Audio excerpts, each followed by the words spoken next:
Welcome to the Let's Talk Energy podcast from EnergyNet. This series was recorded at the Africa Energy Forum 2024 in Barcelona, Spain.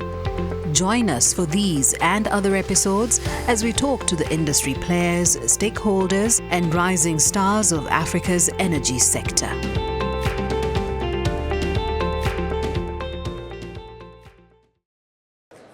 Good afternoon here from Barcelona at the Africa Energy Forum 2024. You're joining us here on the Wednesday, which is the second full day of the programme. My name is Marc Howard and I have my guests here today, Eluma Obibuaku, and he is with the Africa Finance Corporation, which is a Lagos-headquartered financial institution that is backing many of the vital projects for Africa's energy transition. So thank you for joining me here today, Eluma. It's lovely to see you. Thank you very much, Mark. Good to be here. Absolutely. So, the AFC, as a journalist writing in the energy sector, the AFC is a very important financier for all sorts of energy projects, ranging from renewables through to gas to power. But perhaps some of the listeners and watchers of today's broadcasts may not be familiar with the AFC itself. So perhaps I could ask you to introduce the AFC and your mandate and what you work on yourself on a day-to-day basis. Thank you very much. Thanks. AFC is essentially a development finance institution, African-owned, and started out with African money in terms of the sources of capital for us, and we have right now membership of 43 African countries. We have also some of those countries that are investors, and we have significant investment from private sector institutions within the continent. Capital base is our asset base in terms of just the overall book is 12.3 billion US dollars. And we have, in terms of a shareholding, about roughly 60% private and 40% public. My role within AFC is I head the power sector work, wherein we finance generation projects. We also finance at this time. We're also looking to finance at this time transmission line projects that are very important to extending energy access across the continent. Absolutely right. And as you say there, the headline figures that people tend to quote are generation capacity within individual countries and markets, and that's clearly essential because if you don't generate the electrons, you can't dispatch them. But the other piece of the puzzle is the transmission infrastructure, as you say, which is often forgotten. Absolutely. And it's very expensive, very capital intensive likewise. Absolutely. Yeah, so it's worth highlighting, certainly. So you mentioned your particular role in the power aspect of AFC's business, which is very core, it's very important. And a lot of people increasingly in the last few years have talked about the energy trilemma. And this is what many people say is a way of looking at energy that's reliable and affordable, but it also has security of supply. And clearly meeting all these things, some technologies are great at being, providing security of supply, but not so great at being, reliable in terms of dispatchable, providing baseload and so on. Now the AFC has done really sterling work in supporting projects on particularly the gas to power side over the last few years, supporting major projects. Just off the top of my head, for instance, in Senegal, recently as an investor. So can you speak to AFC's backing for gas to power and maybe the role you see gas playing as a transition fuel for many countries in Africa that have large demands going forward? Thanks. AFC certainly believes that gas is a transition fuel on the continent. We need to understand that within the continent there are many countries, there are a number of countries that have gas that they are not and have not been able to utilize for the purposes of providing electricity or providing other forms of energy. And in these countries, it's not uncommon for wood fuel to be utilized for cooking and to be utilized for lighting. And some of these sorts of fuels are extremely polluting fuels. Coal is also in the same bucket if one were to sort of think about it. So in essence, we believe that gas, in combination with things like forestry, of which Africa has quite a significant amount, and other things that we can do, especially when you utilize gas in an efficient manner, where you're not wasting the energy, given its carbon footprint, is one that will make a difference in terms of, at least for Africa, as we continue to industrialize, as we continue to build our base load, is something that is required. That said, we also, as an institution, an investor, a significant investor in the largest renewable energy platform on the continent. So we are essentially playing a part in promoting renewables, of which we know that we're fully aware that Africa has very significant capabilities, as significant resources as it relates to solar, significant resources as it relates to hydro. Solar probably will translate to about 11,000 gig, hydro about 350,000 gig. So this is a very significant amount. But as we transition to a world to net zero, perhaps in 2060 or thereabouts, we need a fuel that leads us on that path. And gas is certainly a critical element to getting towards that. So as other technologies improve, as the cost of batteries and things like this go down, we will then continue to deploy more and more. And when I say we, I'm saying Africans would then deploy more and more of this, and AFC would be there to play its role as far as reducing the deficit, reducing the energy deficit, and providing electricity to the 600 million Africans who have no access to electricity. Absolutely. Yeah, fascinating points that you make, very salient points. You perhaps have to be slightly more diplomatic about it than I do as a journalist, but I can say it's an energy transition, not an energy switch. So it involves moving from a transition from different sources of generating electrons. Absolutely. And that takes time, it takes money, it takes investment, and not everyone can just leapfrog from one technology to another. That's wishful thinking, that's fantasy thinking. So Could not agree with you more. So it's refreshing to see a large institution, like the AFC, strongly backing African countries being able to use their resources and indigenous resources in many cases. Countries, like you said, that are large gas producers that can then put this resource to the benefit of their own people. I mean, a very recent report that came out from the Energy Institute, released just in the last 2 weeks, used to be the BP Statistical Review of World Energy, but they've rebranded themselves now.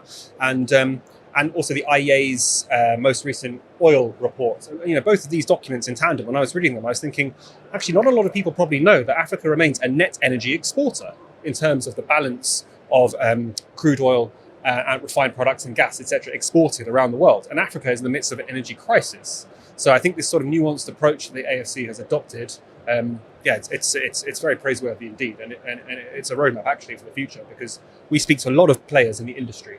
We speak to utilities, we speak to power developers. And the number one problem that a lot of utilities are facing is actually attracting finance for otherwise bankable projects.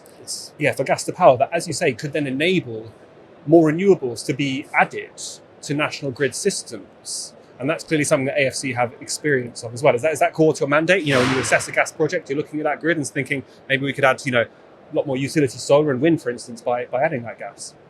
So I would simply say that our mandate is to reduce the infrastructure deficit. At the core of our mandate is to reduce the infrastructure deficit in Africa. Of course, a part of that infrastructure deficit is in the area of electricity. And so the way to think about it is that in a lot of African countries, if one were to think about it realistically in terms of what we see on the ground, there are loads of countries that right now the backbone in terms of electricity generation is HFO.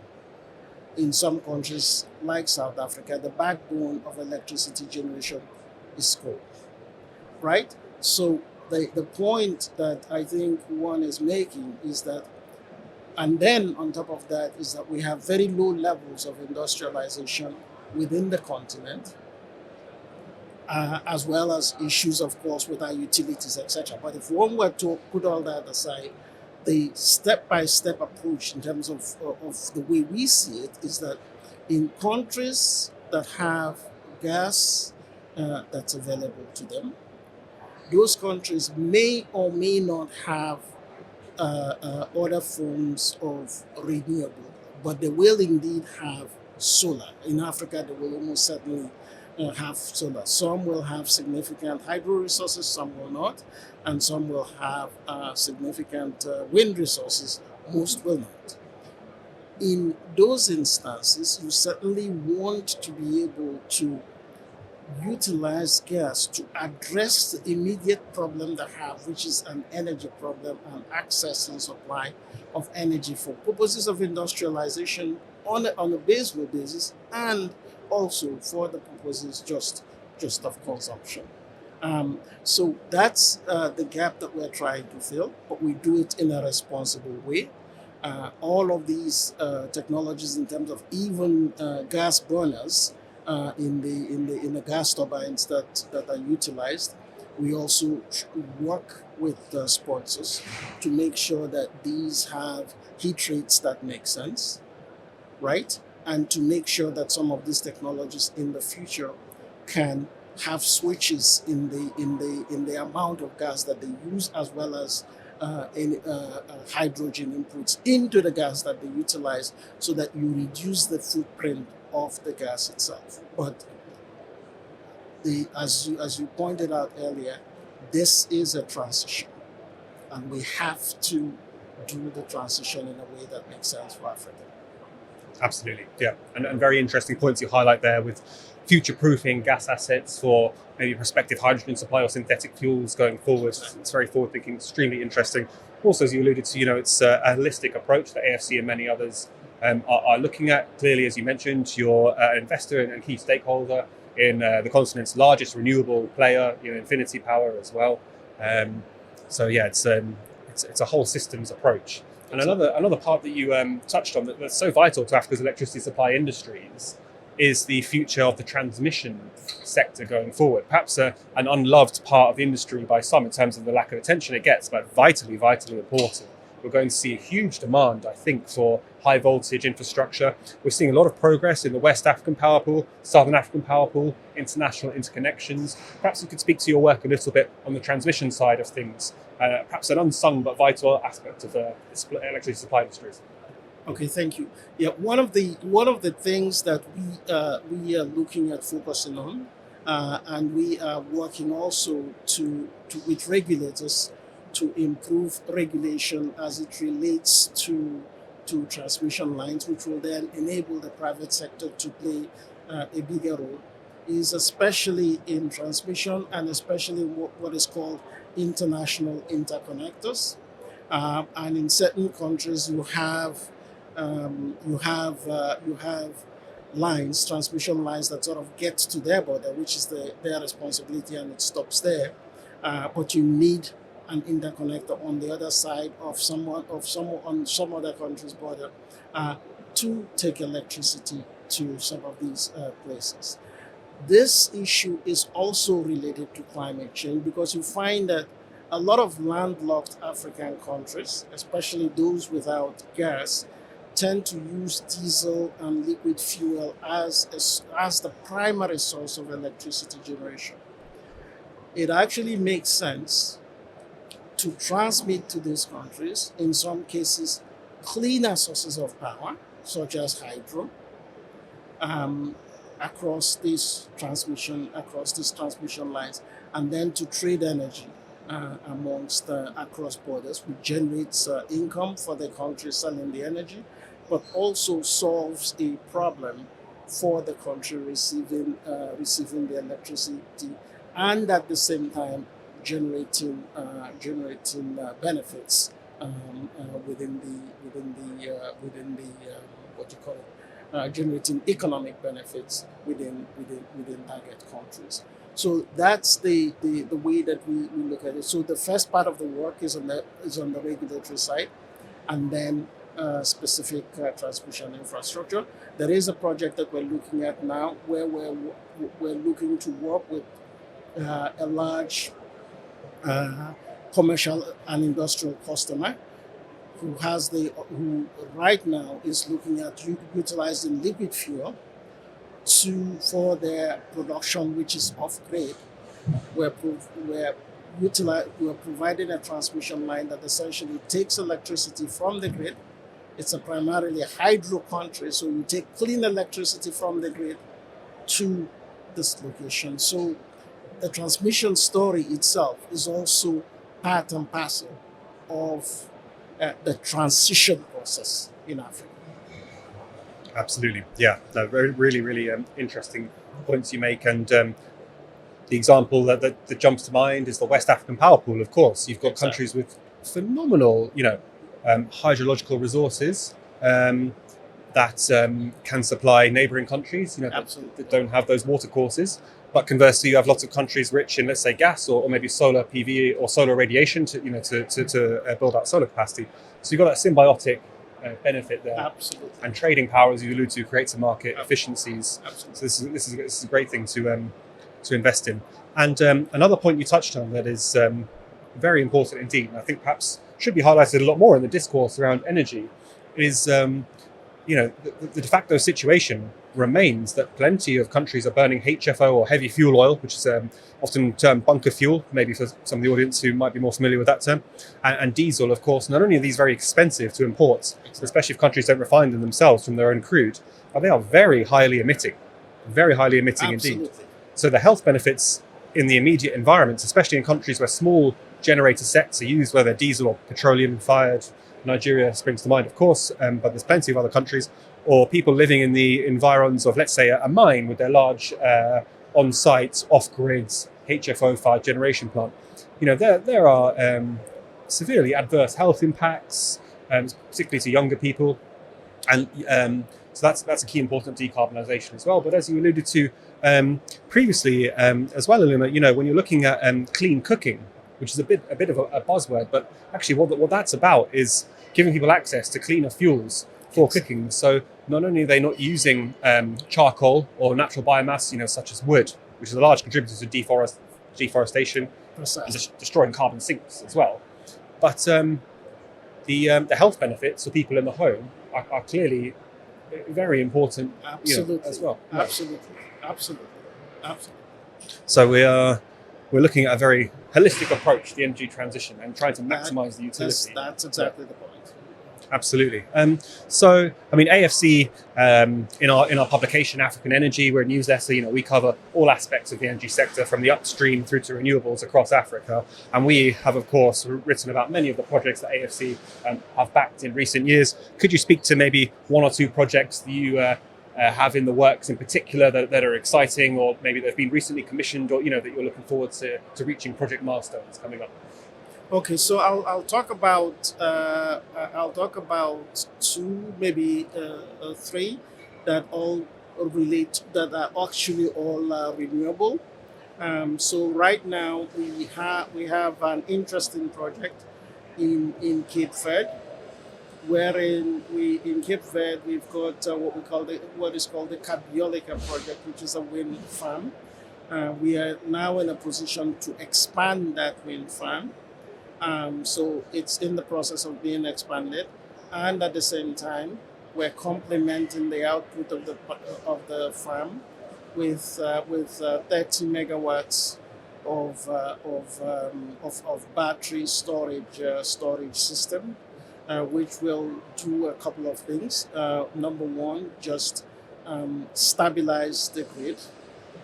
When it stabilizes the grid, it also helps reduce the amount of fossil fuels that are used in conjunction with the wind farm. The wind farm produces 20% of the energy for the country, but when you do what I've just described, it allows you to reduce any curtailment of the wind farm and therefore increase the penetration of renewables. So that's an interesting item that should reach financial close in about a month in terms of this expansion, and should frankly be in operation towards the close of next year.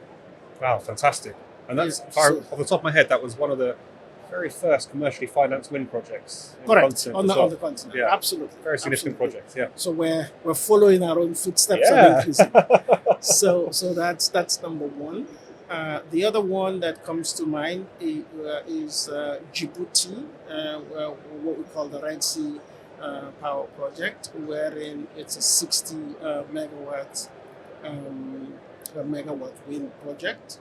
In Djibouti, which has gone into operations. It's doing extremely well. It's in terms of technical performance, is meeting the numbers that we had estimated as far as generation, and is helping the country as we speak achieve energy independence. And this is also a country that before now relied on imports as well as lots of liquid fuel generation to meet its needs and requirements. So this is a very big win that has impacts in terms of imports of crude, etc., for the purpose of electricity as well as environmental benefits. So we are proud and happy of our accomplishment in this regard. We're also hoping that next year or at the beginning of next year, that we would help bring into being the Sindrobo Hydro project in Ivory Coast to help complement the fleet of hydro projects in that country and increase the amount of renewable sources of energy that's available there. Fantastic. And the Djibouti project was another landmark one. One of the first utility scale projects, not just of renewable projects in that country.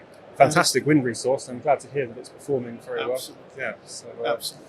Yeah. No, very, very interesting projects indeed, and great ones to hear about. I'm glad to hear that. So we're here at the Africa Energy Forum in Barcelona this year, and I'm sure, Eluma, that you've had many interesting conversations the week to date. Maybe you could speak to some of the interesting discussions that you've been having, maybe sessions or panels that you've attended, things that you've enjoyed at the conference. Okay, so actually there are very many, so I'll just try to pick up the ones that immediately come to mind. It's been a great conference, and we've had good conversations, and it's always good to come in and talk to people in the industry to sort of learn not only what people are doing, broadly speaking, but also to hear what is sort of coming down the pike. And one of the, I just got out of an exciting meeting where we were talking about battery storage and the goals for between now and 2030, where the expectations is to actually grow from circa 1 gig today in terms of planned capacity to something like 7 gig in 2030, which is an extremely ambitious goal. But this goal will require a lot of effort to achieve. But one of the things actually that I heard, which was interesting, was that if costs of the batteries themselves, which over the past 7 or so years has gone down significantly, but if these costs continue to go down, then it improves the possibility that these batteries can be adopted as ways to balance the grid, complement supply, especially of renewables as well as other sources of energy going forward, and will become a major source of electricity by 2030. I am hopeful that in, say, a place like Nigeria, where if you even go to large companies, especially industrial companies, that have very, very large polluting generating sets, that these items will come down to a price where they become a real substitute for diesel generators. If that happens, then we're making huge progress. So I do think that batteries and battery technology has prospect for Africa. The second thing that is happening now is that for a lot of the projects that we look at on the private sector side of things, which we call independent power producers or IPPs, a lot of them are structured along 20-year PPAs, etc. The hope is to go to what is called a merchant market in some places. In Southern Africa, this is becoming increasingly the case. But you need financial structuring cases that allow for this to happen. And we've had and discussed some ideas that will allow for this to happen going to the future. So all I can say as far as that is concerned is stay tuned. Absolutely. Very exciting conversations. Much food for thought and excitement and optimism for the future. You know, batteries, not just for storage, people, they're for frequency regulation and stabilization of the grid. And yeah, the merchant market's a very exciting space going forward as well. Well, Eluma, it's been extremely stimulating talking with you. It's always great to hear from the AFC, which is really pioneering very exciting things in the energy space in Africa. So thank you so much for your time today. And thank you to our viewers and listeners as well. Thank you for having me.